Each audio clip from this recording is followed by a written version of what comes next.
गुरु भगवान के चरणों में सादर वंदन, सादर प्रणाम। ओम श्री परमात्मने नमः। अतः द्वितीयो अध्याय, प्रथम अध्याय गीता की प्रवेशिका है, जिसमें आरंभ में पतित होने वाली उलझनों का चित्रण है। लड़ने वाले संपूर्ण कौरव और पांडव है, किंतु संशय का पात्र मात्र अर्जुन है। अनुराग ही अर्जुन है। इष्ट के अनुरूप राग ही पथिक को क्षेत्र क्षेत्रज्ञ के संघर्ष के लिए प्रेरित करता है। अनुराग आरंभिक स्तर है। पूज्य महाराज जी कहते थे, सदगृहस्थ आश्रम में रहते हुए ग्लानि होने लगे, अश्रुपात हो तो, कंठ अवरुद्ध हो तो समझना कि यही से भजन आरंभ हो गया। अनुराग में यह सब कुछ आ जाता है। इसमें धर्म, नियम, सत्संग, भाव सभी विद्यमान हैं।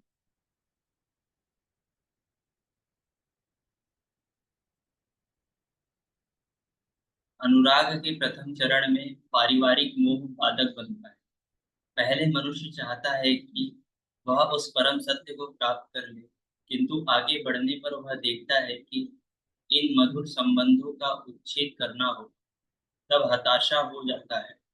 वह पहले से जो कुछ धर्म कर्म मानकर करता था, उतने में ही संतोष करने लगता है। अपने मोह की पुष्टि के लिए वह प्रचलित रूढ़ियों का प्रमाण भी प्रस्तुत करता है, जैसा अर्जुन ने किया कि कुल धर्म सनातन है। युद्ध से सनातन धर्म का लोप होगा, कुल क्षय होगा, स्वैराचार्य फैलेगा। यह अर्जुन का उत्तर नहीं, बल्कि सद्गुरु के सानिध्य से पूर्व अपनाई गई एक कुरीति मात्र थी। इन कुरीतियों में फंसकर मनुष्य पृथक पृथक धर्म, अनेक संप्रदाय, छोटे बड़े गुट और असंख्य जातियों की रचना कर लेता है। कोई नाक दबाता है तो कोई कान फाड़ता है। किसी के छूने से धर्म नष्ट होता है तो कहीं रोटी पानी से धर्म नष्ट होता है। तो क्या अछूत या छूने वाले का दोष है? कदापि नहीं। दोष हमारे भ्रमदाताओं का है। धर्म के नाम पर हम कुरीतियों के शिकार हैं, इसलिए दोष हमारा है। महात्मा बुद्ध के समय केस कंबल एक संप्रदाय था, जिसमें केस को बढ़ाकर कंबल की तरह प्रयोग करने को पूर्णता का मानदंड माना जाता था। कोई गोवृत्तिक गाय की भांति रहने वाला था, तो कोई कुकुरवृत्तिक कुत्ते की तरह खाने पीने रहने वाला था।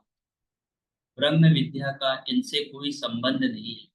संप्रदाय और कुरीतियां पहले भी थी, आज भी है। ठीक इसी प्रकार प्रश्न काल में भी संप्रदाय थे, कुरीतियां थी। उनमें से एकाध कुरीति का शिकार अर्जुन भी था। उसने चार तर्क प्रस्तुत किए। ऐसे युद्ध से सनातन धर्म नष्ट हो जाएगा, वर्ण संकर पैदा होगा, पिंडोदक क्रिया लुप्त होगी, और हम लोग कुल क्षय द्वारा महान पाप करने को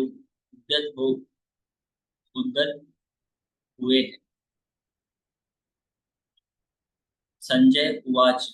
श्लोक पहला। तम तथा कृपया विष्टम श्रुपूर्णे कुलेक्षणम विषीदन्तमिदं वाक्य वाच मधुसूदन। संजय ने कहा, करुणा से व्याप्त अश्रुपूर्ण व्याकुल नेत्रों वाले उस अर्जुन के प्रति मधुसूदन, मद का विनाश करने वाले भगवान ने यह वचन कहा।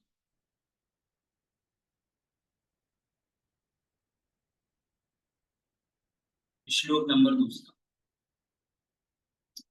श्री भगवान उवाच।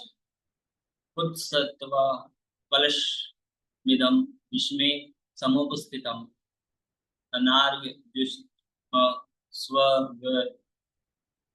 स्वगर्म कीर्ति करम अर्जुन। अर्जुन, इस विषम स्थल से तुझे यह अज्ञान कहाँ से हो गया? विषम स्तर अर्थात जिसकी समता का सृष्टि में कोई स्तर ही नहीं है, पारलौकिक है लक्ष्य जिसका, ऐसे निर्विवाद स्थल पर तुझे अज्ञान कहाँ से हुआ? अज्ञान क्यों?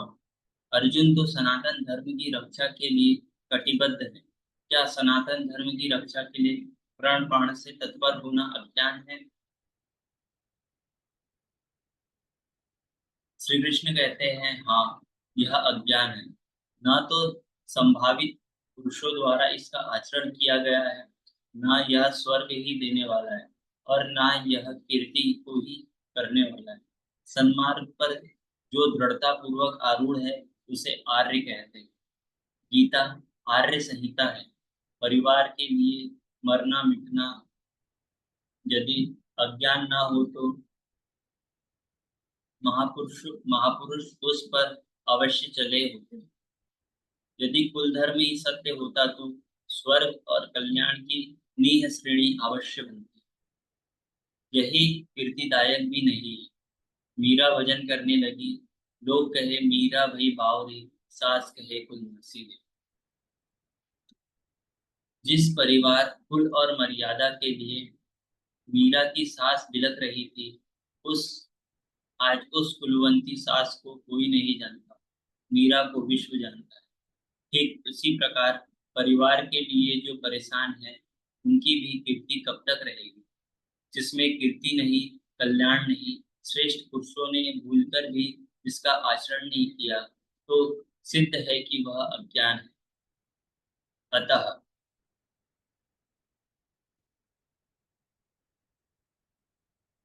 धन्यवाद।